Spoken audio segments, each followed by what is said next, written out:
ਅਸੀਂ ਜੇ ਗੱਲ ਕਰੀਏ ਜੀ ਤੁਸੀਂ ਡਾਕਟਰ ਬਚਪਨ ਤੋਂ ਤੁਹਾਡੀ ਆਪਣੀ ਰੁਚੀ ਸੀ ਜਾਂ ਇੱਕ ਇਨਸੀਡੈਂਟਲੀ ਤੁਸੀਂ ਡਾਕਟਰ ਬਣ ਗਏ ਜਾਂ ਪੇਰੈਂਟਸ ਚਾਹੁੰਦੇ ਸੀਗੇ ਫਿਰ ਸਤਿ ਸ਼੍ਰੀ ਅਕਾਲ ਜੀ। ਮੇਰਾ ਡਾਕਟਰੀ ਤੇ ਇਹ ਕਹਿ ਲਓ ਕਿ ਮੇਰਾ ਧਰਮ ਹੈ। ਐਜ਼ ਅ ਚਾਈਲਡ ਮੇਰਾ ਪੈਰੈਂਟਲ ਹਾਊਸ ਜਿਹੜਾ ਮੈਡੀਕਲ ਕਾਲਜ ਦੇ ਬਿਲਕੁਲ ਕੋਲ ਸੀ। ਸਕੂਲ ਜਾਂਦਿਆਂ ਜਦੋਂ ਅਸੀਂ ਮੈਡੀਕਲ ਕਾਲਜ ਦੇ ਅੱਗੋਂ ਲੰਘਦੇ ਹੁੰਦੇ ਸੀ ਤੇ ਚਿੱਟੇ ਕੋਟ ਪਾਈ ਮੁੰਡੇ ਕੁੜੀਆਂ ਤੁਰੇ ਫਿਰਦੇ ਮੈਨੂੰ ਬਹੁਤ ਫੈਸੀਨੇਟ ਕਰਦੇ ਹੁੰਦੇ ਸੀ and I always wanted to become a doctor. ਜੇ ਮੈਨੂੰ ਪੁੱਛੋ ਤੇ ਮੇਰੇ ਮੈਡੀਕਲ ਕੈਰੀਅਰ ਦੇ ਵਿੱਚ ਮੈਂ ਆਪਣੇ ਵਿਆਹ ਤੋਂ ਬਾਅਦ ਆਪਣੀ ਪੋਸਟ ਗ੍ਰੈਜੂਏਸ਼ਨ ਕੀਤੀ ਸੀ ਤੇ ਮੇਰੀ ਮਦਰ ਇਨ ਲਾਅ ਦੀ ਮੈਨੂੰ ਮਾਵਾਂ ਵਰਗੀ ਸਪੋਰਟ ਸੀ। ਮੈਂ ਨਿਊਲੀ ਮੈਰਿਡ ਸੀਗੀ। ਸਕੂਟਰ ਤੇ ਮੈਂ MD ਕਰਨ ਜਾਂਦੀ ਹੁੰਦੀ ਸੀ। ਸਾਡਾ ਮਾਡਲ ਟਾਊਨ 'ਚ ਘਰ ਹੁੰਦਾ ਸੀ ਐਂਡ ਨੈਚੁਰਲੀ ਜਦੋਂ ਕੋਈ ਨਿਊਲੀ ਮੈਰਿਡ ਕੁੜੀ ਘਰ 'ਚ ਹੋਵੇ ਤੇ ਜਿਹੜਾ ਕੋਈ ਰਿਸ਼ਤੇਦਾਰ ਆਉਂਦਾ ਹੈ ਨਾ ਉਹ ਇਹ ਚਾਹੁੰਦਾ ਹੁੰਦਾ ਹੈ ਕਿ ਮੈਨੂੰ ਉਹਨੂੰ ਜ਼ਰੂਰ ਮਿਲਾਇਆ ਜਾਵੇ ਤੇ ਮੇਰੇ MD ਦੇ ਐਗਜ਼ਾਮ ਸੀਗੇ। ਸੋ ਮੰਮੀ ਦੀਆਂ ਮੈਨੂੰ ਸਟ੍ਰਿਕਟ ਇਨਸਟਰਕਸ਼ਨ ਸੀ ਕਿ ਬੱਚੇ ਜਦੋਂ ਤੁਸੀਂ ਘਰ ਆਉਂਦੇ ਹੋ ਨਾ ਤੁਹਾਡਾ ਸਕੂਟਰ ਜਿਹੜਾ ਨਾ ਕੋਠੀ ਦੀ ਪਿਛਲੇ ਵਿਹੜੇ 'ਚ ਲੱਗਾ ਹੋਣਾ ਚਾਹੀਦਾ ਤਾਂ ਕਿ ਕਿਸੇ ਨੂੰ ਪਤਾ ਹੀ ਨਾ ਲੱਗੇ ਕਿ ਤੂੰ ਘਰ ਹੈ ਕਿ ਹਸਪਤਾਲ ਹੈ ਤੇ ਤੂੰ ਆਰਾਮ ਨਾਲ ਆਪਣਾ ਪੜ੍ਹ ਸਕੇ ਤੇ ਮੈਂ ਵੀ ਤੈਨੂੰ ਡਿਸਟਰਬ ਨਾ ਕਰਾਂ। ਸੋ ਇਸ ਡੈਡੀਕੇਸ਼ਨ ਨਾਲ ਮੇਰੇ ਮਦਰ ਇਨ ਲਾਅ ਨੇ ਮੇਰਾ ਪੜ੍ਹਨ ਵਿੱਚ ਮੇਰਾ ਸਾਥ ਦਿੱਤਾ ਹੈ। ਉਹਨਾਂ ਦਾ ਇਹ ਸਾਥ ਸ਼ਾਇਦ ਮੈਂ ਕਦੀ ਵੀ ਨਹੀਂ ਭੁੱਲਾਂਗੀ।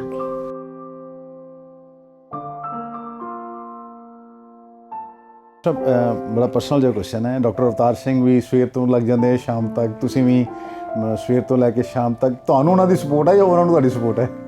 ਸਾਨੂੰ ਦੋਵਾਂ ਨੂੰ ਇੱਕ ਦੂਜੇ ਦੀ ਸਪੋਰਟ ਹੈ ਤੇ ਸਭ ਤੋਂ ਜ਼ਿਆਦਾ ਸਪੋਰਟ ਉਸ ਵਾਹਿਗੁਰੂ ਦੀ ਹੈ ਜੀ।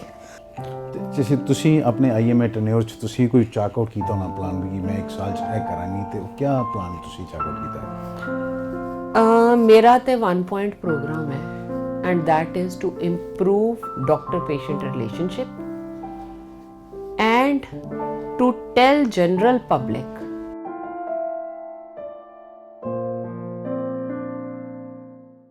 D4 न्यूज़ देख रहे तमाम दोस्तों को दीपक भंडारी का नमस्कार। आज हम आपको ऐसी महिला शख्सियत से मिलाने जा रहे हैं जिन्होंने कुछ साल पहले मात्र एक बेड के अस्पताल से अपना सफ़र शुरू किया था। आज उनके पास कई अस्पताल हैं और 1 जनवरी 2021 को वह इंडियन मेडिकल एसोसिएशन अमृतसर शाखा की प्रधान बनने जा रही हैं।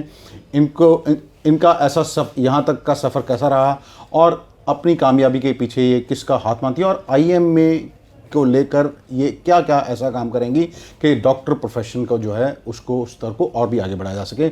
ਸਤਿ ਸ਼੍ਰੀ ਅਕਾਲ ਡਾਕਟਰ ਸਾਹਿਬ। ਪਹਿਲੇ ਤੇ ਸਾਡੇ ਵੱਲੋਂ ਤੁਹਾਨੂੰ ਬਹੁਤ ਬਹੁਤ ਮੁਬਾਰਕਾਂ ਜੀ। ਤੁਸੀਂ 1 ਤਰੀਕ ਨੂੰ ਚਾਰਜ ਲੈਣ ਜਾ ਰਹੇ ਹੋ IMA ਦੇ ਪ੍ਰਧਾਨ ਦਾ। ਅਸੀਂ ਜੇ ਗੱਲ ਕਰੀਏ ਜੀ ਤੁਸੀਂ ਡਾਕਟਰ ਬਚਪਨ ਤੋਂ ਤੁਹਾਡੀ ਆਪਣੀ ਰੁਚੀ ਸੀ ਜਾਂ ਇੱਕ ਇਨਸੀਡੈਂਟਲੀ ਤੁਸੀਂ ਡਾਕਟਰ ਬਣ ਗਏ ਜਾਂ ਪੇਰੈਂਟਸ ਚਾਹੁੰਦੇ ਸੀਗੇ ਫਿਰ? ਸਤਿ ਸ਼੍ਰੀ ਅਕਾਲ ਜੀ। ਮੇਰਾ ਡਾਕਟਰੀ ਤੇ ਇਹ ਕਹਿ ਲਓ ਕਿ ਮੇਰਾ ਧਰਮ ਹੈ। ਐਜ਼ ਅ ਚਾਈਲਡ ਮੇਰਾ ਪੈਰੈਂਟਲ ਹਾਊਸ ਜਿਹੜਾ ਮੈਡੀਕਲ ਕਾਲਜ ਦੇ ਬਿਲਕੁਲ ਕੋਲ ਸੀ।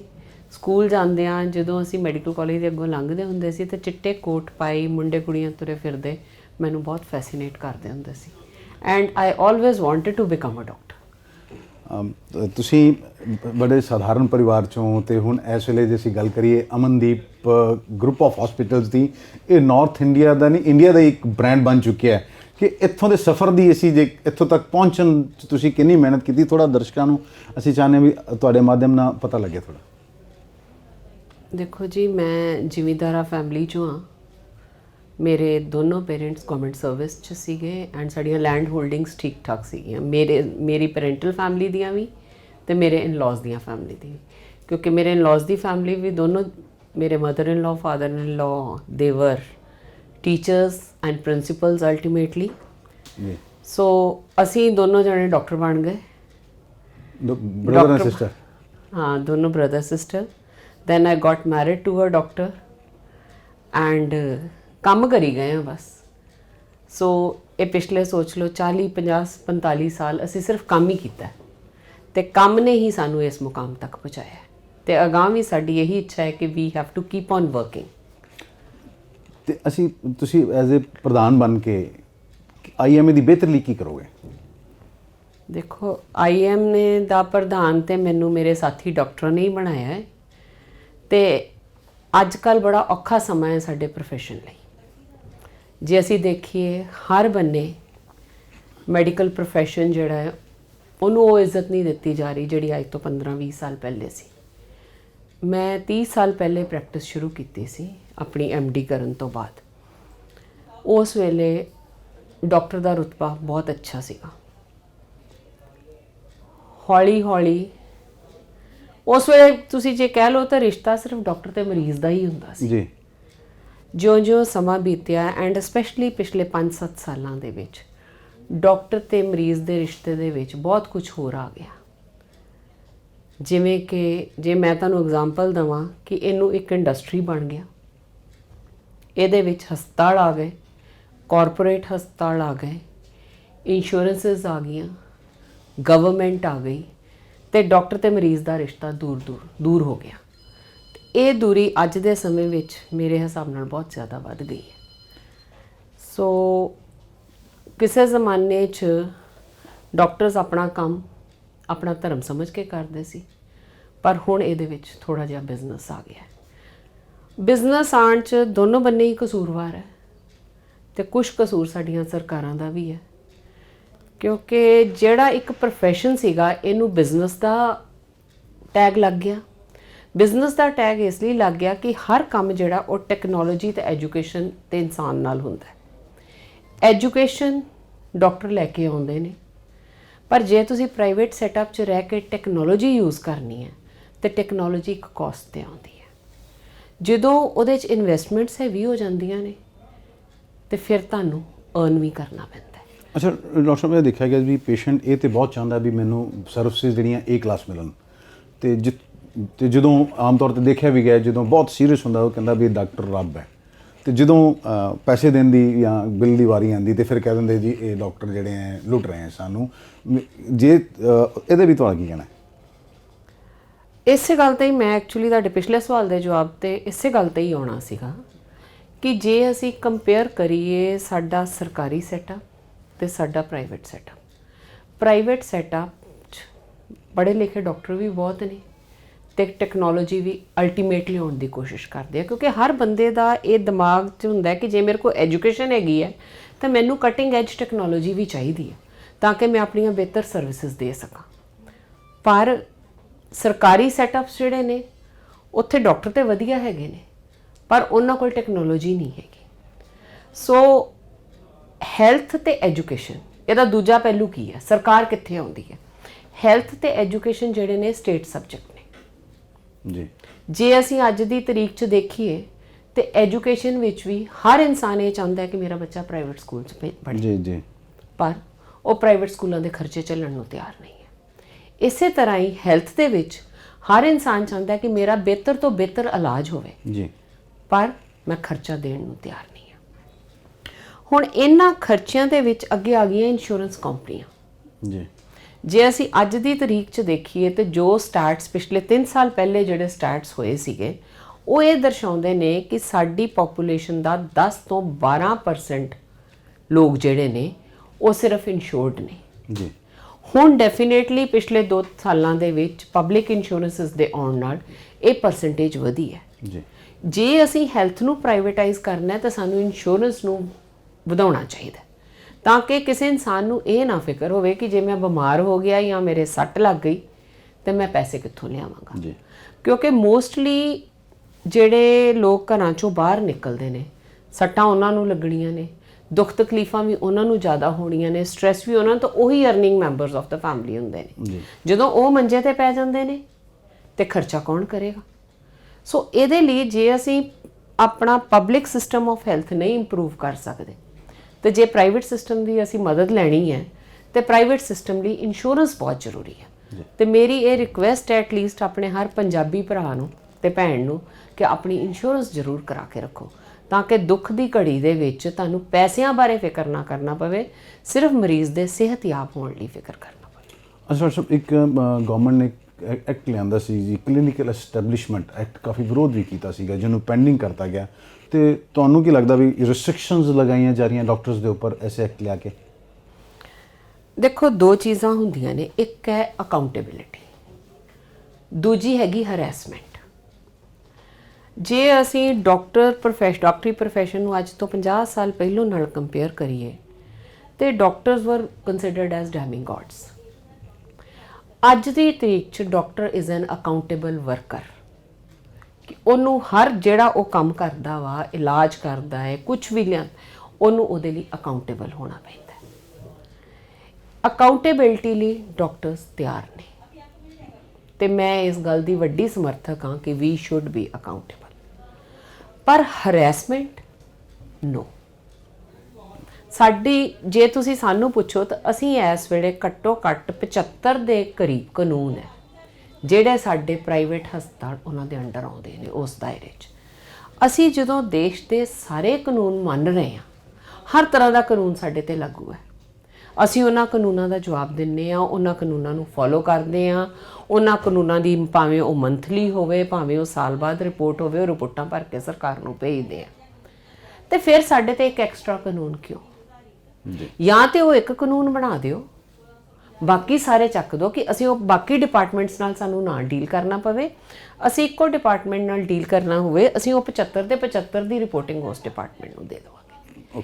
ਇਸ ਕਰਕੇ ਇਸ ਕਾਨੂੰਨ ਦਾ ਵਿਰੋਧ ਹੋਇਆ। ਅਕਾਊਂਟੇਬਿਲਟੀ ਤੋਂ ਅਸੀਂ ਬਿਲਕੁਲ ਨਹੀਂ ਭੱਜਦੇ, ਪਰ ਹਰੈਸਮੈਂਟ ਤੋਂ ਅਸੀਂ ਭੱਜਦੇ ਹਾਂ। ਤੇ ਡਾਕਟਰ ਸਾਹਿਬ ਇੱਕ ਨਵਾਂ ਜਿਹੜੀ ਆਯੂਸ਼ ਦੀ ਦੇ ਦਿੱਤੀ ਗਈ ਹੈ, ਉਹਦਾ ਵਿਰੋਧ ਜਾਰੀ ਰਹੇਗਾ IMA ਵੱਲੋਂ? ਜਿਹੜੀ ਦੇਖੋ, ਅਸੀਂ ਆਯੂਸ਼ ਦੇ ਵਿਰੋਧੀ ਨਹੀਂ ਹਾਂ ਜੀ। ਆਯੂਸ਼ ਆਪਣੇ ਆਪ 'ਚ ਇੱਕ ਸਾਇੰਸ ਹੈ, ਸਾਡੀ ਪੁਰਾਤਨ ਸਾਇੰਸ ਹੈ ਜੀ। ਇਹ ਪੁਰਾਤਨ ਸਾਇੰਸ ਬਹੁਤ ਚੰਗੀ ਹੈ, ਕਈ ਤਰ੍ਹਾਂ ਦੀਆਂ ਬਿਮਾਰੀਆਂ 'ਚ ਇਹਦੇ ਬਹੁਤ ਅੱਛੇ ਰਿਜ਼ਲਟਸ ਨੇ। ਜਿਹੜੀ ਐਲੋਪੈਥੀ ਦੀ ਸਾਇੰਸ ਹੈ, ਇਹ ਨਵੀਨ ਸਾਇੰਸ ਹੈ, ਇਹ ਟੈਕਨੋਲੋਜੀ ਬੇਸਡ ਸਾਇੰਸ ਹੈ। ਸੋ ਇਹ ਦੋਵੇਂ ਅੱਡ-ਅੱਡ ਸ਼ਾਖਾਵਾਂ ਨੇ ਜੀ। ਜੇ ਅਸੀਂ ਇਹਨਾਂ ਨੂੰ ਇਕੱਠਾ ਕਰਾਂਗੇ ਤਾਂ ਅਸੀਂ ਫਿਰ ਮਰੀਜ਼ ਦਾ ਨੁਕਸਾਨ ਕਰਾਂਗੇ, ਆਪਣੀ ਸੁਸਾਇਟੀ ਦਾ ਨੁਕਸਾਨ ਕਰਾਂਗੇ।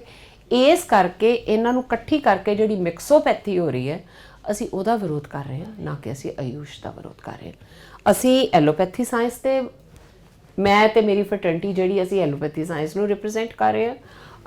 ਆਯੂਸ਼ ਜਿਹੜੀ ਆ ਇੱਕ ਡਿਫਰੈਂਟ ਸਾਇੰਸ ਹੈ।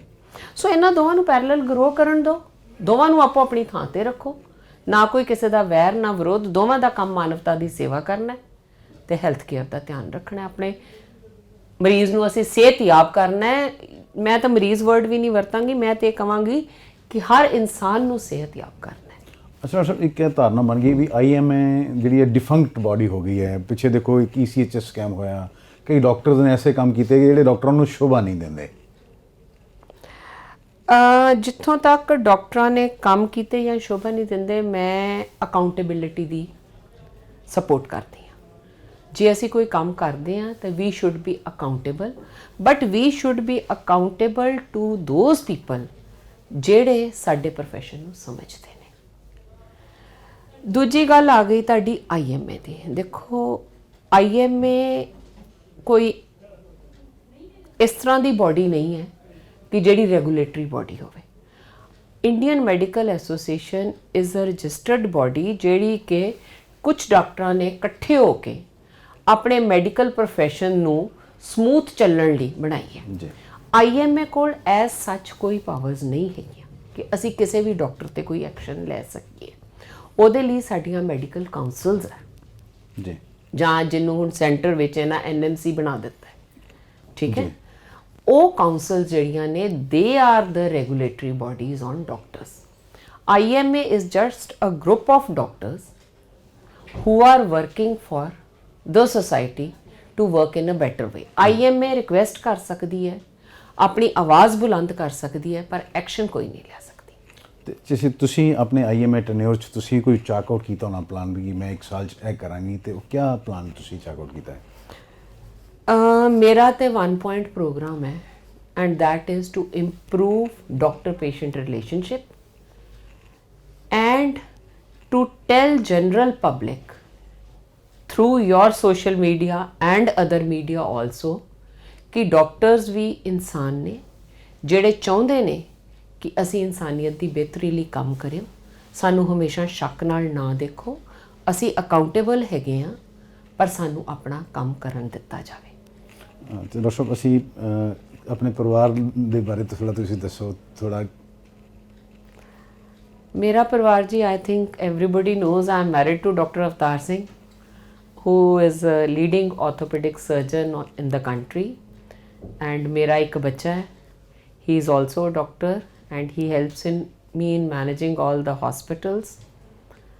ਇੱਕ ਮੇਰੀ daughter in law ਹੈ ਜੀ, she is a pathologist and she is working with empath American pathology labs. साडा एक नर्सिंग कॉलेज है ਜਿਹੜਾ ਕਿ ਮੈਂ ਇਸ ਵਿਜ਼ਨ ਨਾਲ ਬਣਾਇਆ ਸੀ ਕਿ ਐਟਲੀਸਟ ਜਿਹੜੀ ਨਰਸ ਹਸਪਤਾਲਾਂ ਨੂੰ ਚਲਾਉਣ ਲਈ ਰੀੜ੍ਹ ਦੀ ਹੱਡੀ ਜਿਹੜੀ ਹੁੰਦੀ ਹੈ ਨਰਸਿੰਗ ਸਟਾਫ, ਉਹ ਸਾਨੂੰ ਪ੍ਰੋਪਰਲੀ ਟ੍ਰੇਨਡ ਮਿਲ ਸਕੇ, ਜਿਹਦੀ ਕਿ ਅੱਜ ਕੱਲ੍ਹ ਚੰਗੀ ਤਰ੍ਹਾਂ ਟ੍ਰੇਨਡ ਨਰਸਾਂ ਦੀ ਸਾਨੂੰ ਘਾਟ ਹੈ ਪੰਜਾਬ 'ਚ ਇਸ ਵੇਲੇ। ਸੋ ਕੁਆਲਿਟੀ ਨਰਸਿੰਗ ਲਈ ਉਹ ਹੈ। ਗੇਮਸ ਸਾਡਾ ਪੈਸ਼ਨ ਹੈ, ਉਹਦੇ ਲਈ ਅਸੀਂ ਕ੍ਰਿਕਟ ਅਕੈਡਮੀ ਚਲਾਉਂਦੇ ਹਾਂ ਅਤੇ ਸਾਡੀ ਇਹ ਵਿਸ਼ ਹੈ ਕਿ ਇੱਕ ਚੰਗਾ ਸਿਹਤਯਾਬ ਇਨਸਾਨ ਇੱਕ ਚੰਗਾ ਖਿਡਾਰੀ ਹੋਣਾ ਚਾਹੀਦਾ, ਅਤੇ ਅਸੀਂ ਚਾਹੁੰਦੇ ਹਾਂ ਕਿ ਪੰਜਾਬ 'ਚ ਵਧੀਆ ਖਿਡਾਰੀ ਪ੍ਰੋਡਿਊਸ ਹੋਣ ਜਿਹੜੇ ਕਿ ਸਾਡੇ ਦੇਸ਼ ਨੂੰ ਰਿਪਰੈਜ਼ੈਂਟ ਕਰਨ। ਡਾਕਟਰ ਸਾਹਿਬ, ਮੇਰੀ ਜਿੱਥੋਂ ਤੱਕ ਜਾਣਕਾਰੀ, ਜਦੋਂ ਤੁਸੀਂ ਹਸਪੀਟਲ ਪਹਿਲਾਂ ਸ਼ੁਰੂ ਕੀਤਾ ਸੀ, ਛੋਟੇ ਕਲੀਨਿਕ ਤੋਂ 1 ਜਾਂ 2 ਬੈੱਡ ਸੀਗੇ ਉੱਥੇ, ਅਤੇ ਡਾਕਟਰ ਅਵਤਾਰ ਨਾਲ ਗੱਲ ਹੋਈ ਸੀ। ਉਹ ਕਹਿੰਦੇ ਸਾਡੇ ਕੋਲ ਤਾਂ ਜਦੋਂ 4-5 ਮਰੀਜ਼ ਦੇ ਪੈਸੇ ਇਕੱਠੇ ਹੋ ਜਾਂਦੇ ਸੀ ਨਾ, ਅਤੇ ਅਸੀਂ ਬੰਦ ਕਰਕੇ ਕਲੀਨਿਕ 'ਤੇ ਪਿਕਚਰ ਦੇਖਣ ਚਲੇ ਜਾਂਦੇ ਸੀਗੇ। ਅਤੇ ਹੁਣ ਤੁਸੀਂ ਐਡਾ ਐम्पायर ਚਲਾ ਰਹੇ ਹੋ, ਅਤੇ ਕੀ ਤੁਹਾਨੂੰ ਹੁਣ ਉਹ ਦਿਨ ਯਾਦ ਆਉਂਦੇ ਕਦੀ?